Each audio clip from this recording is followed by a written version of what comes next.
Okay, so welcome along here, everybody. Great to have you on board today for today's webinar. A great webinar on building a personal brand. For those of you who don't know me, my name's Russell Cummings, and I'm a business consultant located here in sunny Queensland, Australia, just out of Bundaberg. And I work with privately owned and family-owned businesses and helping them to achieve their goals. This webinar is also part of a program we've been running with HAL, Horticulture Australia Limited, around it's around a leadership program we've got called Horticulture the Next Generation. So a number of people are registered from that today, so that's all really good. So let's talk about personal branding. I'm finding in today's world we are far more visible than we've ever been, right? And that's through social media, things like Snapchat and videos and those sorts of things. We're so much more visible than we've ever been. And as a result, I'm finding that we need to think more and more about how we present ourselves to the wider community. So as well as focusing on the company brand, we need to start thinking about your personal brand. Now, as I said, I'm going to ask you a couple of questions here today, and I'm going to get your feedback. So my first question to you is going to be, why is a personal brand important? So if you're thinking about your personal brand, why do you think it's important? And what do you think it is? Two questions, I guess, but just give me some thoughts. So plug them up into the question area. So why do you think it's important that you focus on your personal brand, or what do you think your personal brand is? You know, what is it? Yeah. So it's all about people's impressions of you, reputation, career aspirations, the image you want to present. That's a great one. You know, it can be about generating respect through honesty and repeat business, and making you stand out from your competitors. Yeah, an identity that people know you for. It matches what you deliver. It allows customers to verify your authenticity. Go on, Cameron. About credibility. That's right. So it's all those things. So it's all about helping us understand that, I guess, how we present ourselves and pitch ourselves in the marketplace. And I think it's really important because, as I said, in today's world, you're so much more visible. So I like to think of the personal brand as really, it's what you're known for. So essentially, it's what people say about you and or your business. But today we're talking about personal branding in particular. So it's about you when you're not around.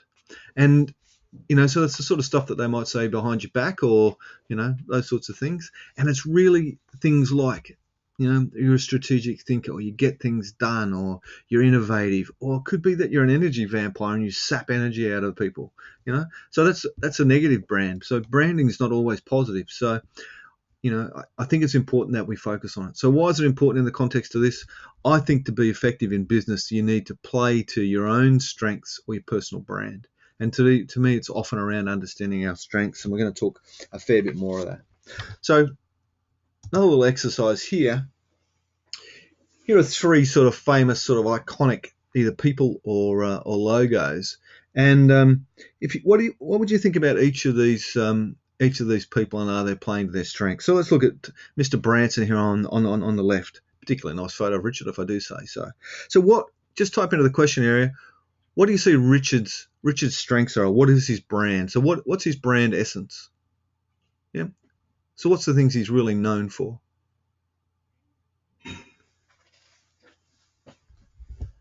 Energy, innovation, outgoing, out of the box. Yeah, innovator, innovation. He's a people person. He's a really out there personality. Yeah. Wacky, informal innovator. Yeah. I see him as a real risk taker as well. So he's out there. He's a guy who gets things done. Yeah. A good communicator. That's probably important. So, and really an entrepreneur. Yeah. And great point, Cameron. He's really the face of his business. Yeah. Even though he doesn't run the business, he's the face of it all. Personal, brave, all that sort of stuff. So they're all good characteristics for Richard. And I think, if you think about it, I think he does a reasonable job of building on that personal brand. He does all that great stuff about, flying balloons and all those sorts of things around the place. Yeah. So Yeah, I think he's a really interesting guy. So when you see the Apple logo, I mean it's a company brand again, but what sort of things do you think of when you see Apple? Yeah, point of difference, meeting needs, innovative again. Yeah, visionary. Yeah, market leader, familiar, clean, clear, decisive. Yeah, whole second-rate products. That's a bit nasty. Innovative, reality, quality, cutting edge, innovation, usability, all that sort of stuff. Yeah, good. So often Apple sort of known with being innovative, quality, premium. Even if you don't think they're great quality products, you certainly pay a premium for them. So, and Apple tries hard to live up to those. Okay. Now, Mr. Obama on the right hand side here, President Obama to his friends, about to come out to Brisbane in the next week or so. Yeah. So what do we got here? Mr. Cool, integrity, family values, strong and able. Yep. What else? Yeah. A failed social reformer. Yep. Tall. Excellent. So, I think, Obama's been known to be a great communicator. So he's really well thought of as a great communicator or orator. Yeah, plausible. Somebody, a great but misunderstood leader. All those sort of things. Certainly been given that label of not being able to make the tough decisions, so not being strong enough and that sort of stuff. So lots of mixed decisions about Obama, and his spin doctors probably haven't done the greatest of good in helping him get there. So if you think about it, these people have a brand and they sort of do to it. So I guess the key thing is, how do you play to your strengths? So developing a brand for yourself is all about playing to your strengths. And same in business. You don't build a brand around your weaknesses. You build a brand around your strengths. So one of the first things we need to do is think about what are your strengths.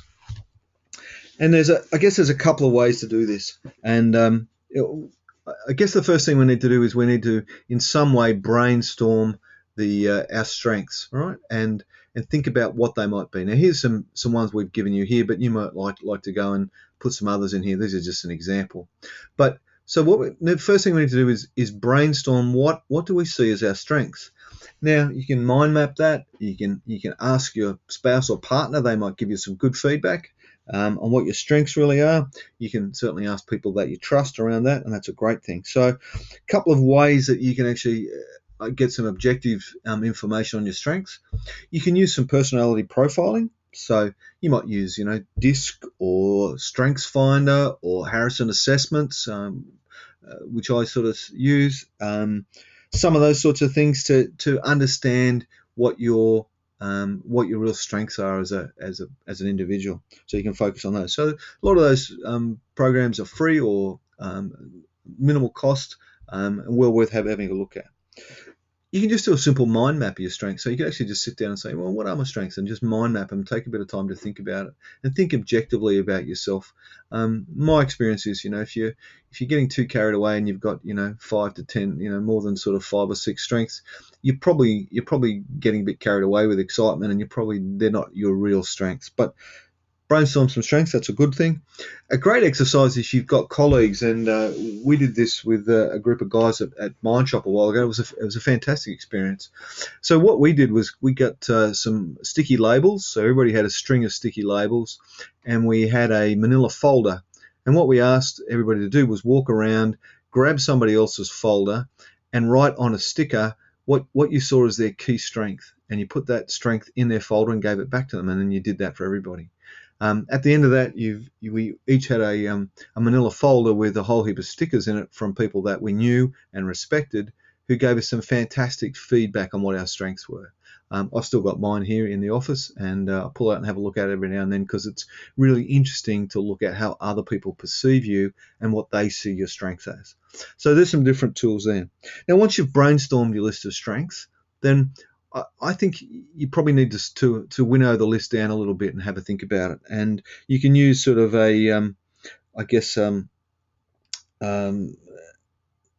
this sort of ranking methodology. So we call it an issue ranking methodology, but you can use this to rank your strengths, to put some sort of priority around them. Here we've used sort of 3 factors. So, you rate each of these strengths, so communication skills, leadership skills, whatever, we've suggested out of 10, and you might rank them on, and it doesn't matter what the criteria are as long as you're in agreement that they're going to help you to identify your strengths, but it might be impact on the profitability of your business or on the happiness of your life or something else. It could be your current ability in that area, and the last one could be the fit with your personal vision and where you want to go with life. So, score each of those, pick the one with the largest total. So in this case, we've said relationship with customers, and that's your primary strength. But my suggestion is you pick, 3 or 4 key strengths that you want to focus on to start building your brand around. Okay, so that's the sort of first step is let's think about my strengths. So you can use some objective tools like personality profiling. You can ask other people. You can brainstorm them yourselves. But in some way, you need to come up with a list of your strengths and start from there. Now, once you've got some strengths sorted and you've winnowed them down, then I like to start building a brand around what we call a personal brand proposition or a personal value proposition. Now, this is taken from the book The Balanced Scorecard by 2 enterprising Harvard business professors, Kaplan and Norton, and really quite a great book. And it's about value proposition. Now, it's normally applied to businesses, but I found we can apply it at a personal level, which is a great way to use it. Now, what we do at a personal level, well, I'll explain the value proposition model to you first. So the value proposition model says that when we look at value and we look at the value that people put in, either inject to us or business provide to us, it's about a couple of things. The attributes of their products and services. So if we're talking about a business, it's the attributes of the products and services. It's the image they project in the marketplace, and then the quality of the relationship that they build for you. Now, I like cars, so I often use cars as an example here when we're doing this with businesses. But if you think about BMW, got a number of attributes around sportiness and handling and safety and engineering design and luxury and that sort of stuff, right? So that's the key attributes. The image they want to project is an image of, prestige and, luxury, exclusiveness, that sort of stuff, and then or sportiness, and then the relationship they want to have, they actually think about the relationship and they strive to build relationships with their owners by inviting them to events and magazines and drive days and all that sort of stuff. Often you've got to pay for all those things, but they try and build a stronger relationship with you. You weigh up all those things when you go and buy a BMW to say whether it's worthwhile, it's worth value. So they're the things you weigh up to decide whether the value is the right thing for you. Now, you could equally apply this to, Toyota or Hyundai or other great car things, and they will have different attributes, different images, different relationship characteristics that will give you a different value proposition. And at the end of the day, you weigh up whether you want to, spend $40,000 on a Toyota or $100,000 on a BMW, and people weigh up those choices. Now, when you're using this for yourself and personal branding, I tend to plug, in terms of attributes, this is where I plug in the strengths. Okay, so what we'd normally do is brainstorm 3 or 4 keywords. So what I get people to do, brainstorm 3 or 4 keywords that are descriptive of the attributes or descriptive of your strengths. So for example, we might have said, our attributes were we're a great communicator, we've got a strong skill set, we're a people person, and we've got great experience. So I might say they're our strengths. They're the 4 words. So 3 or 4 words is about all you want. If you get too many more than that, you're probably not being decisive enough. You do the same thing for image and also relationship. And so in this case, I've said, in terms of an image, you might want to be knowledgeable, trusted and caring, and the relationship could be long-term, reliable, and win-win. So they're the characteristics that you want to be known for that are going to help you build your personal brand. Okay, so we're going to build those sorts of things. Now, once we've got those sort of 10 sort of words mapped out, that can be less, but not too many more, that define, I guess, the key elements of our brand that we want to take to market, then what I get people to do is to define each of those words. So caring we might define, or you might define, as respecting the needs of others. Okay, and I just get people to use a short, concise statement that means something to you, that describes that word in the context that you've used it in your brand. Okay, so you say caring, respecting the needs of others, knowledgeable, you might you'll have to define what that means. The reason for defining it is because often words mean different things to people, and it's important that you get some clarity around what it is you really mean by that word. Okay.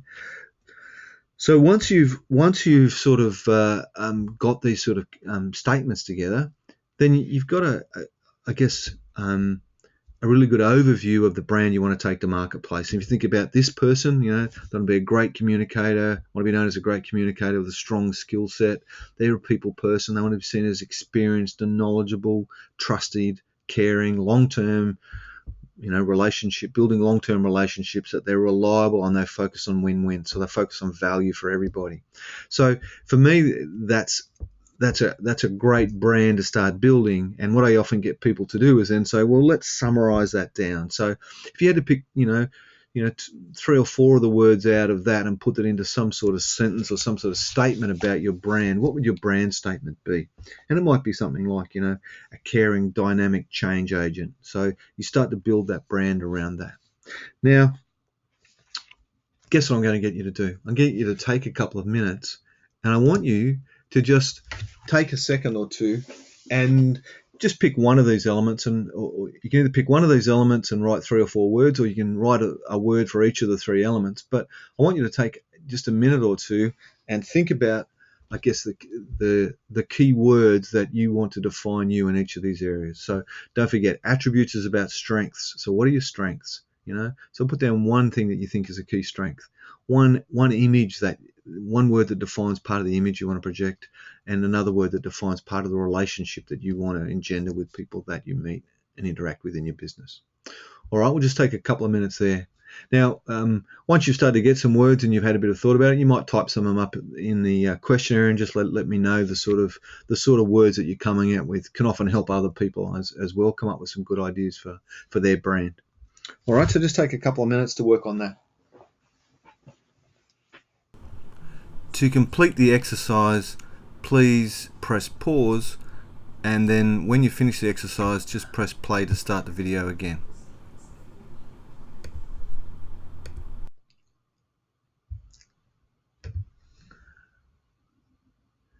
Yeah, so we've got here, people person, understands the needs of all shareholders. Yeah. Provide good customer service. Yeah. Yeah, so some of the attributes: a communicator, interested, caring, all good words. What else we got here? Trustworthy, caring, knowledgeable information. Yeah. You start to map out these things. You start to build a really good picture of the sort of person that you want to be seen as in the marketplace. So remember, this is about a couple of things. Your strengths are about your internal things, but your image is how you project yourself in the marketplace and what you want to be seen as, and then your relationship is how you relate to and interact with other people. So it's really good sort of thing. So so time response to customer needs, manage, supportive, guide others to be their best. In terms of image, we've got comfortable, knowledgeable, skills, and trusted. Professional image. The important one there is often when I do this, people put up professional, and I get why they do it, because it means different things to different people. It's really important that you define what it is you mean by professional, because I've heard it used from everything from prostitutes through to lawyers, regarded as professionals in some way. So you want to be clear on what the image is you want to have around that, and I'm not going to say which way you want to go. All right, so trusted, a proven record for delivering results for all. Excellent. Innovative problem solver who cares enough to meet my customer needs. So that's a great brand statement. Okay, so I think you get the needs of it. So get the thing. So great stuff. Thank you for participating in that there. What I'd suggest you do now, and a really interesting part of the exercise, is to take each of those sort of 10 words that you've got and do a little gap analysis on yourself. All right, so take the time to say, for this particular characteristic, it might be great well, let's look, the example was, great communicator, strong skill set, that sort of stuff. For each of those, my suggestion is that you that you score yourself on two factors, and you say, right, where am I now in terms of this attribute or this particular element? So where am I now? And then where do I need to be? So if you score them out of 10, or you can use, if you want to be fancy, you can use a -5 to +5 scale, but let's just say you use 10 for a start. So you can say, right, where am I now? So in terms of being a people person, I might rate myself a 6. Where do I need to be? I might say, well, I really need to be an 8 or a 9. Now, just remember, we don't need to be perfect at everything we do, so not everything has to be a 10. Certainly not in the short term. So don't be sort of fooled into thinking that everything has to be a 10, and you know that. It's really about thinking about, I guess, the elements that make sense for you and where the gaps are for you. Once you've got the gaps, then you can think about, well, what can I do to bridge the gap, and what are the actions I can take in order to fill that gap. All right. So if you understand, so you use it as a simple tool, and just pick the top the 3 or 4 biggest gaps and work on those first. All right, so that's a fairly simple way to come up with a simple brand statement. So you start to think about it. I think Colin's raised a really interesting point. The best point of this is it just gets you thinking about what you want to do and what you want to take to market. The specifics of what you come up with aren't necessarily that important, I don't believe. All right, so the next thing then, if you want to take it a bit further, is you can always use a tool like strategic SWOT. And we use strategic SWOT to develop strategies for businesses and those sorts of things, and in businesses, organizations, as part of a strategic planning process. And that's all well and good, but you can also use it at a personal level. So the thing I love about a tool like strategic SWOT is you can use it at a business level, at a departmental level, at a team level. You can use it on yourself. You can use it on your family. You can do what you need to do. Wouldn't advise using on your spouse. Not a great use, but use it on yourself first. All right. So for those of you with access to our MindShop online toolbox, there's a great video, all that sort of stuff in how to actually make this happen for you. So that's all in the toolbox. But for those who don't, I'll give you a quick run through of how to develop a personal strategic SWOT. So the first things we need to do, and we need to brainstorm our strengths, our weaknesses, our opportunities, and our threats. Now, it's really important that we pick the strategic strengths and the strategic weaknesses. So think about those sorts of things and what you need to do. And just think about, in terms of strengths, what are my core strengths? And you might get these from a personality profile. The weaknesses you might also get from a profile, but you may also ask other people to help you out in these areas. But brainstorm your strengths and your weaknesses. My rule of thumb is if you get more than about 6 or 7, you're really starting to not be strategic about what are your real strengths and your real weaknesses. So use those and focus on those. On the left-hand side here, we've got opportunities and threats. So what the big mistake here is that we actually just put we put in the I guess the opportunities and threats, but what I really want you to put in here is the external factors that are acting upon you and your career. And they can be things like, the baby boomer exodus out of the workforce, integration of, IT and mobile technology, all those sorts of things. And a mining boom, other things. It will depend on you and your career, but think of what those opportunities are and think what those threats may be. And remember, they're the factors acting upon you, because the next thing we're going to do is, by using the questions at the top of the page there, so how can I use these strengths to commercialize or to take advantage of these opportunities? How can I use these strengths to overcome these threats? Those sort of things. If we answer those questions, and we answer them by creating an action statement. So for me, an action statement is something that starts with a doing word, starts with a verb, right? So create, develop, enhance, finish, upgrade, all those sort of things. So the examples there I've said is, right, if you look at this here, you might say, righto, well, some of the actions I need to take, I need to develop a personal career plan. And when am I going to do that by? By this date.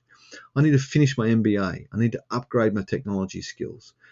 So think about all the things you need to do to take advantage of your strengths, weaknesses, opportunities, and threats, so you can pick it up. You should end up with about 12 to sort of 24 actions that you come up with.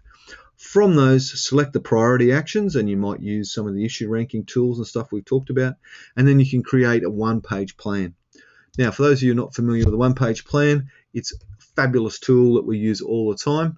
There should be a copy of one in your workbook, so there's a template there for you to get your head around. Now, a one-page plan is really quite simple, and this one's based on a business example, but the personal one is just the same. So what you do is you'd say, where am I now? So define the now. So where are you now? Define where you want to be in the future. So you then map that out and say, right, where am I now? Where do I want to be in the future? The strategies that you come up with. So the strategies will come out of that personal value proposition exercise we did. Remember, I asked you to do a gap analysis. So where am I now? Where do I need to be? Where are the gaps? What are the actions I need to take to fill those gaps? And all from your SWOT. So if you've done a SWOT analysis as well, this will give you a whole heap of actions that you're going to group up and plug into this plan. All right, so you might end up with 3 or 4 things you're going to focus on, 3 or 4 actions that you're going to take under each of those strategies. You might put some timing. The who is normally going to be you, but also need to put some time frames on them. For those of you, again, with access to the Resource Center, you can have a look at our problem-solving routine there to help you get some action plans and things together. So the 4-step problem-solving routine is a great routine there to help you do that. But you can use mind mapping and other tools to help you do that. All right, so that's a quick burst on developing a personal brand. I guess the key elements are define what it is that you want to be known for. So build your brand around your strengths. So use some tools or some feedback or some brainstorming to define your strengths. So what are your strengths? Build them and use them to help then create your personal value proposition or your personal brand statement, where you start to say, righto, so what are my key strengths? What's the image I want to project into the marketplace? And then lastly, how do I want to build relationships? Because your business and your life is a function of the quality of the relationships that you have. So think about the relationships. Come up with 3 or 4 keywords that define each of those areas for you. Give them a better definition. So take the time to define what you mean by integrity or honesty or knowledgeable or professional. Take the time to define those. If you want to, summarize it into a brand statement. A knowledgeable leader or whatever it is. So, use it to build a bit of a brand statement for yourself. That's the first start of your brand. Then do your gap analysis. So map out a bit of a gap analysis and say, where am I now? Where do I need to be? Which one of these has the biggest gaps? What actions am I going to take to fill those gaps? And then lastly, you might say, well, I might want to take it a bit further and develop a whole personal plan. So if I'm going to take that personal plan to help me grow my brand and develop my brand, strategic SWOT is a great tool to help you use that. So drive the strategic SWOT, summarize it all into a one-page plan, stick your one-page plan to the wall or the bathroom or the shower or wherever you happen to be and see it regularly, and tick it off and make sure that you're working to help grow your brand in the marketplace. Okay, so thanks very much for that. So if you we're going to, as I mentioned, we're going to send out some more resources for you. So we'll send you a link to copies of today's PowerPoint, plus this video. So we recorded this webinar, plus any other resources that I've talked about. That'll come out over the next few days. So if you've registered, that will be emailed to you automatically. You can also visit my website, sbdbusiness.com.au, and register for our free newsletter. Participate in our webinar programs. You're on one now, obviously. Read the blogs or watch the videos. There's a whole heap of stuff there. If you're involved in horticulture, you can go to horticulture-nextgeneration.com.au and do the same thing. So there's a lot of stuff there with a horticultural focus, which is good. Now, I work closely with businesses, and when I work with businesses, I guess there's a couple of things. I work really closely with them to, develop a tailored solution. So I don't believe in off-the-shelf stuff. I think you have to think about a tailored solution to meet your specific needs. For me, that's around 3 elements: about coaching support, it's about group interaction with like-minded individuals, and it's about access to online resources that you can use to help you grow your business. And I mentioned some of that stuff with the Resource Center.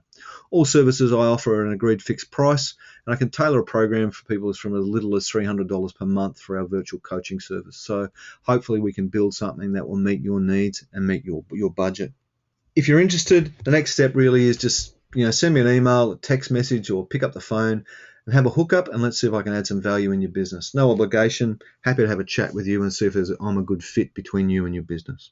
Now, in terms of webinars, our next webinars are a horticultural focused one, so for the horticultural industry, and it's going to cover the top 5 trends in Australian horticulture. That's on Tuesday, 2nd of December, 2014. Okay, so thank you very much. We'll leave it there unless you've got some questions. If you have any questions, please plug them into the questionnaire. I'm happy to help you. If not, I look forward to seeing you in another webinar in the future.